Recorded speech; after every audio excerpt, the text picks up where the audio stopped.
The 6th of July briefing continues to haunt those who'd normally prefer to stay in the shadows. This week, the issue of those pesky 121 dockets sparked yet another round of finger-pointing in the deepening war within the South African Police Service. A strange joint statement from the SAPS and the Police Ministry said the documents would now be handed over to the Madlanga Commission for further investigation. But when both spokespersons came on air, a different picture emerged. The National Police Commissioner's Office confirmed the dockets are now in KwaZulu-Natal, while photocopies will remain at police headquarters in Pretoria. Meanwhile, Sibia and his boss, Masimola, squared off in court this week. And in the ANC, Limpopo chairperson Stan Mathabata says he's had enough of overseeing what he describes as unethical behavior, particularly when it comes to the Vhembe and Waterberg regional conferences. As the saying goes, the more things seem to change, the more they stay the same. I'm Ziyanda Ngcobo, and this is your week in politics. The whereabouts and status of the 121 dockets have been something of a riddle. That is, until a joint statement from the Police Ministry and the National Commissioner's Office claimed the files would be handed over to the Madlanga Commission for further investigation. But nowhere in the Commission's terms of reference does it say investigations should be frozen until its work is done. Curiously, SAB spokesperson Athlenda Mate's comments seem to contradict the statement. And after closer questioning, it didn't seem so joint after all. What you are saying is that the statement of the acting Minister of Police is wrong when he says the political task team docket will be submitted to the Commission in the format that they require. It was a joint statement.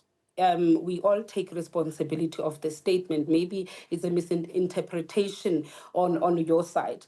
Nothing has changed. Like I've indicated, the originals are in KZN. It's only the copies that are in Pretoria. Consultations are continuing. Well, for now, everyone reports to the National Commissioner. So for us, it's not so much as who leads the political killings task team. Every member of the SAPS is the responsibility of the National Commissioner because he manages the SAPS, he manages the personnel and so on. Are we likely to see any arrests soon since the work has been continuing? Well, we are hoping for the best. Like I've indicated, the team is already on the ground. They have started investigating the dockets. So we are hoping for positive results. We are hoping that in a few weeks' time, we'll hopefully see a breakthrough in some of those dockets. Police Minister Feroz Kachalya's spokesperson, on the other hand, was far more cautious, especially when pressed about the status of the KZN political killings task team. Let's talk about the purported extension of this particular task team. We're now going to have a Gauteng leg. Is the minister appraised of that? Is he in agreement? Oli, the minister had a meeting with the National Commissioner, and the minister in that meeting raised a concern to say there are a number of killings that are targeted at councillors, whistleblowers, but you also get public officials or government officials, such as your auditors, who are then targeted depending on whatever matter that they would be investigating or tasked with. And the minister then requested the National Commissioner to provide a plan to say, how do we then also address these killings, which are seemingly rampant in Gauteng particularly, but also with the view of expanding it nationwide, because in as much as they are predominant in Gauteng, we cannot ignore the fact that they might be happening throughout the country. So there has been a request for such a plan to say, can we also then look into the murders of councillors, whistleblowers, and public officials? So what does that mean? The Gauteng is going to have its own political killings task team. Is that effectively agreed upon? It might not necessarily be called a political killings task team, but there has been a request for an expansion into these specific murders that particularly relate to your councillors and your whistleblowers. And again, these are happening predominantly in Gauteng. However, we are aware that they might be happening throughout the country. So it might necessarily begin in Gauteng, that there is a dedicated team that will be looking at these particular types of murders, but that can also then be expanded to throughout the country. What's curious about this docket skirmish is that they're supposed to go to a commission that hasn't even started its work. It has no infrastructure or capacity, at least not yet. And all the while, these files, which uMkhonto claimed have been gathering dust in Pretoria, are meant to linger somewhere in the ether. Meanwhile, Masimola and his team are pushing ahead, and perhaps before long, an arrest could finally be made with those political killings investigations. One, the Commission is doing what is necessary in terms of liaising with the relevant authorities to ensure that its investigations are not compromised, but also it's important then, as I say, to understand that until this point, and we are still in the process of ensuring that all the necessary infrastructure is in place safely and securely to advance the Commission's investigations. Meanwhile, Deputy National Police Commissioner Sibia was asked to meet privately with the ad hoc committee's evidence leader, Norman Arendse, and his team. This comes during a week in which Sibia took his fight to the courts, challenging his boss, Afani Masemola's instruction that he stay at home in July. On Wednesday, the Pretoria High Court heard his urgent application to review and set aside that decision. Zoleka Kodashe was in court to follow the proceedings. National Police Commissioner Fanny Masimola's ability to place his deputy Sibia on leave of absence has taken centre stage in court. Sibia's lawyers argued that disciplinary regulations don't give Masimola the authority to make such a decision. They say the rules state that a disciplinary officer be appointed to institute investigations. Of course, the correct starting point is what is the source of the authority for any suspension decision to be taken. And if we can demonstrate that there is no source of authority to take any disciplinary action in the manner in which it has been taken against Lieutenant General Sibia, that there may be some merit to the allegations or no merit to the allegations doesn't in actual fact arise, because what Justice Mashowana correctly says, with all due respect, Justice Mashowana, is that you need to start with the source of the power. Because if the source of the power doesn't permit the administrative action in question, then everything that follows is tainted by unlawfulness. But one of the critical questions before the court is whether the direction to stay at home constitutes a suspension. If it's not a suspension, then the Commissioner won't need to invoke the disciplinary regulations. Ultimately, the matter is going to come down to whether that instruction was a suspension. I think Mr. Sibia is really saying that, as far as he understood it, he's suspended. And if he was suspended, then there's a specific process in terms of Regulation 8 that has to be followed. And that includes him being afforded an opportunity to make representations. So this instruction to stay at home did not have an opportunity to make representations, and he took it as if it's a suspension. But what the Commissioner has said, well, if it was a suspension, then he wouldn't have the ability to have his work devices. It would have followed a completely different practical course, and all he's being asked to hear is not attend the office. Masimola has argued that he directed Sibia to stay at home after he allegedly defied his instruction that the political killings task team in KwaZulu-Natal be disbanded gradually after a directive from Police Minister uMkhonto, who's on special leave. Masimola's lawyers argue that the Constitution empowers him to order Sibia to stay home pending the outcome of an investigation, making his decision lawful. They also disagree that the inquiry established by President Cyril Ramaphosa will be the correct platform to discipline Sibia. What the applicant wants the police to do is to stand back and to say, well, we've got this duty to manage and control the police service, But here, this is a hot potato. The Commission must rather take this. And the Commission must rather adjudicate this. This can never be. Masimola also argued that Sibia's urgent application was launched with the intention of stopping any investigation against him. Judgment in the matter has been reserved. Meanwhile, Parliament's ad hoc committee investigating Mkhwanazi's allegations met on Friday for a progress report. A senior counsel has been appointed since and has got other two advocates that are working with him. The person that has been appointed by Parliament to assist the committee in leading evidence is Advocate Norman Arendse, who is the senior counsel. And in terms of the profile, it is noted in there for members' convenience, and then they can actually read it later. And the next slide also shows the two advocates that will be working with him.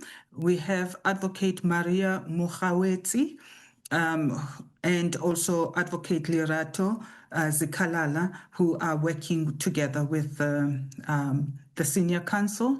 So today, General Masimola, General Sibia have requested to do consultations with the senior counsel, and I think we'll be given a report as to what is the progress there of Deputy Minister Bushielo and Deputy Minister Matale have also requested to do consultations, which we will get a report thereof. And then with regard to the response that we got from General Mkhwanazi, is that he requested the committee to allow him to continue with other engagements that he's already in with the commission until the 24th of September. That is the period that he may be available to come and appear before the committee anytime from the 25th of September. Speaking of task teams, Gauteng looks set to get one of its own to investigate political killings. I wonder, though, how the police ministry will justify disbanding or wanting to disband a unit doing the same work in KwaZulu-Natal while creating an identical one in another province. And with the Madlanga Commission yet to begin its work, isn't this a little premature? Well, my colleague Junior Kumalo has more on that. Gauteng Premier Panyaza Lesufi has welcomed the decision by Acting Police Minister Firoz Kachalia and National Police Commissioner Fani Masimola to set up a political killings task team in the province. Masimola announced this decision last week on the sidelines of the 27th Interpol Africa Regional Conference. Lesufi explains that the alarming rate of political killings necessitated this. The political killings, the numbers are shocking. They're still trickling in. We have to extend it even to 2010.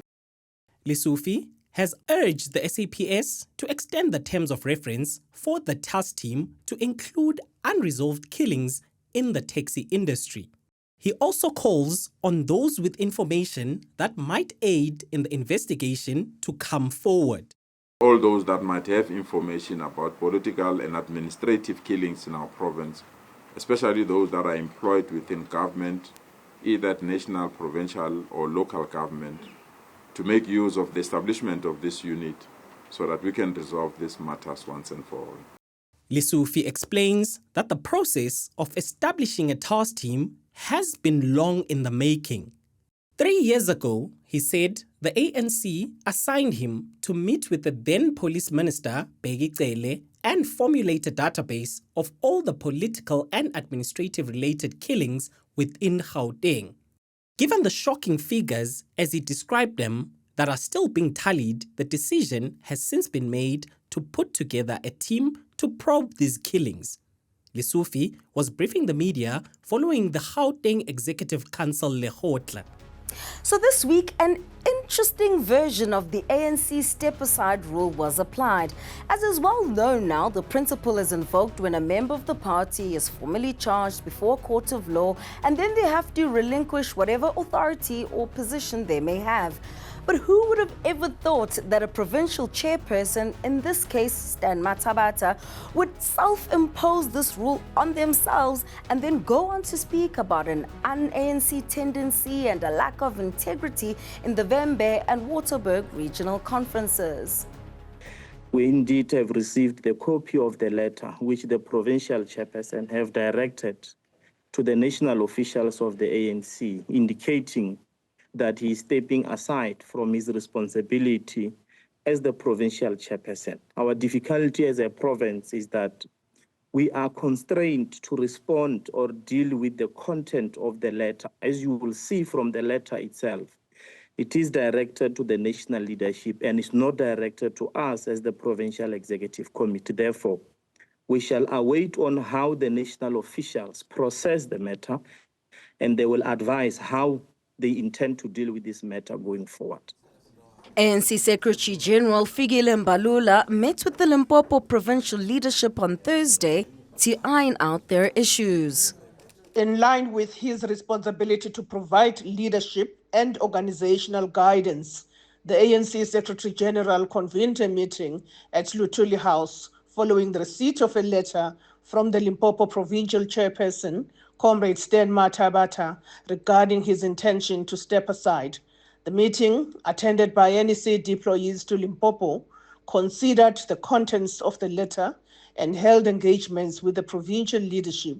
The meeting resolved to reject the provincial chairperson's step-aside intention, to refer the matter back to the province, allowing space for issues raised by the provincial chairperson to be addressed internally and for a resolution to be found. That the outcome of the provincial resolution will be communicated formally to national officials at a subsequent meeting. After the break, I'll zoom in on the state of at least 2 municipalities following Parliament's Cogta oversight visits in the Northwest and Gauteng. You and I know from our daily lived experience the extent of the rot, but what will the legislative arm of the state actually do about it? Don't go anywhere.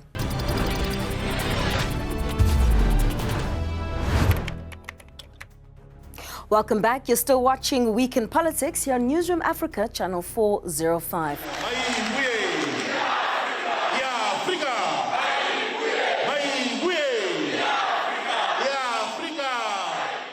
Former uMkhonto Wesizwe Party Secretary General Floyd Shivambu has unsurprisingly now formed his own entity, calling it Afrika Mayibuye movement. Shivambu, who's now the president of the new organization, says the party has been officially registered with the Independent Electoral Commission.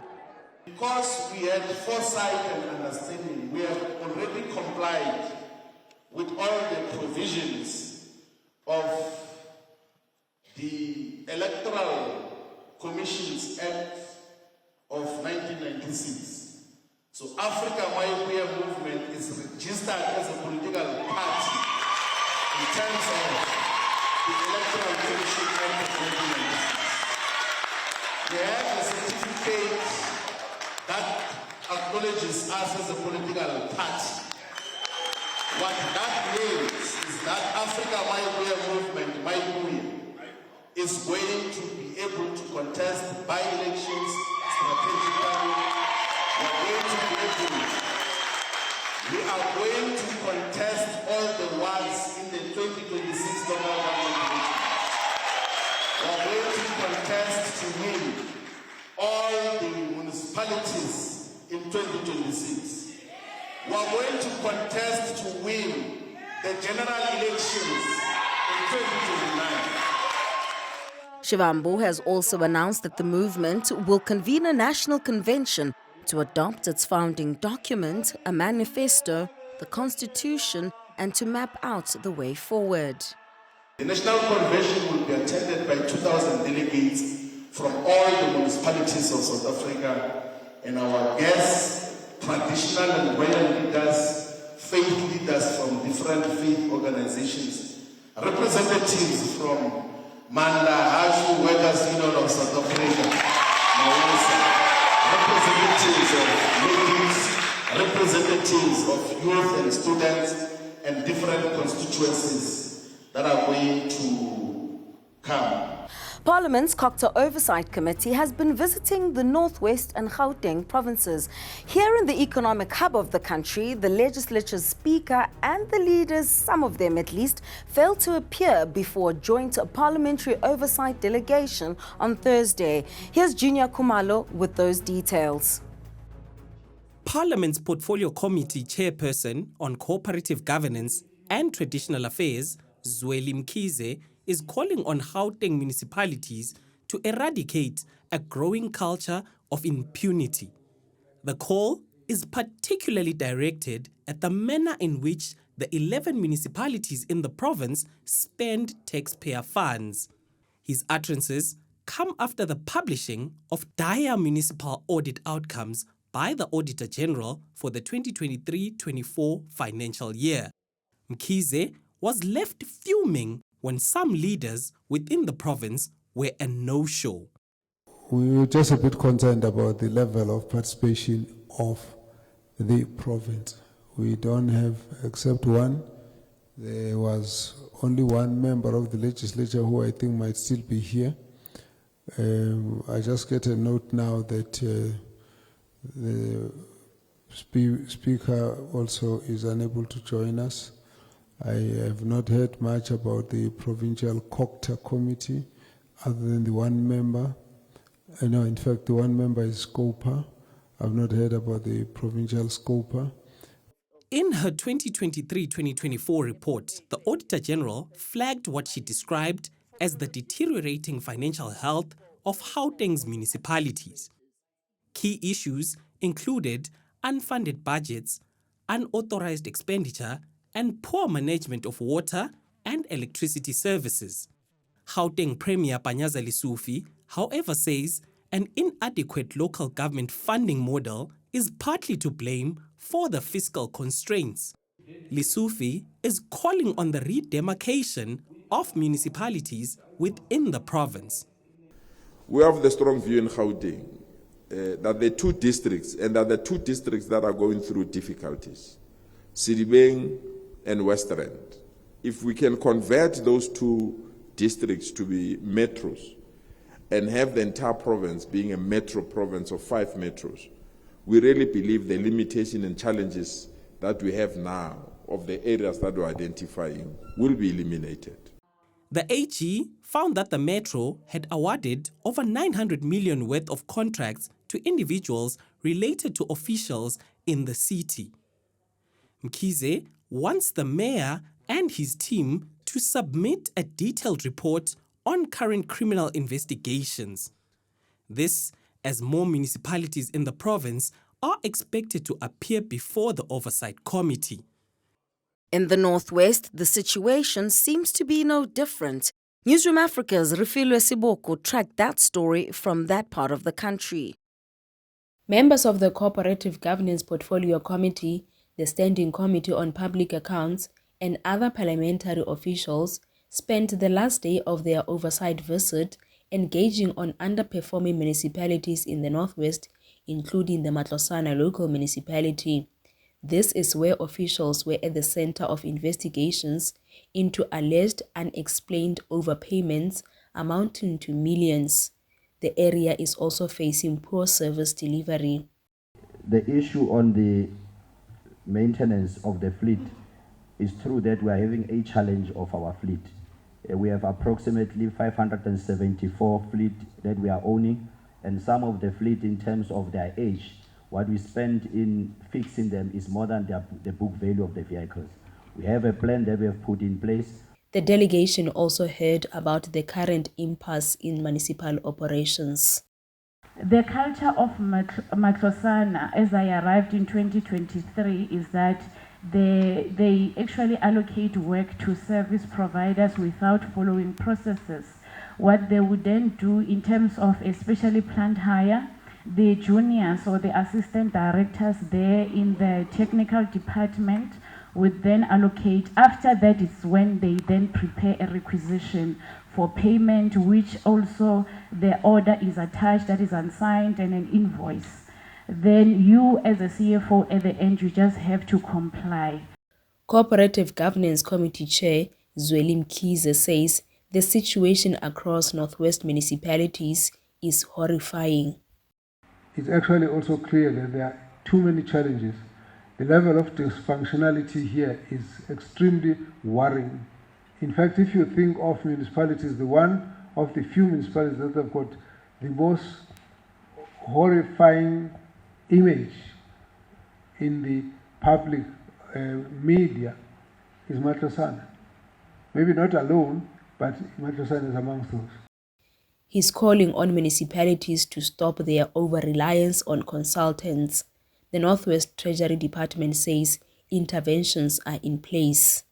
That's one area that has also compromised most of the municipalities and exposed it to litigations and so on. So these interventions are ongoing, and again, even with Matlosana, we have escalated the intervention to mandatory intervention, because before it was under voluntary intervention.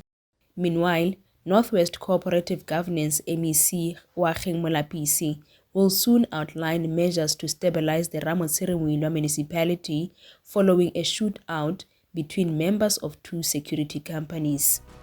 That's a wrap from me this week. Stay tuned to Newzroom Africa for more views, news and breaking stories. But for now, it's goodbye. Thank you for watching.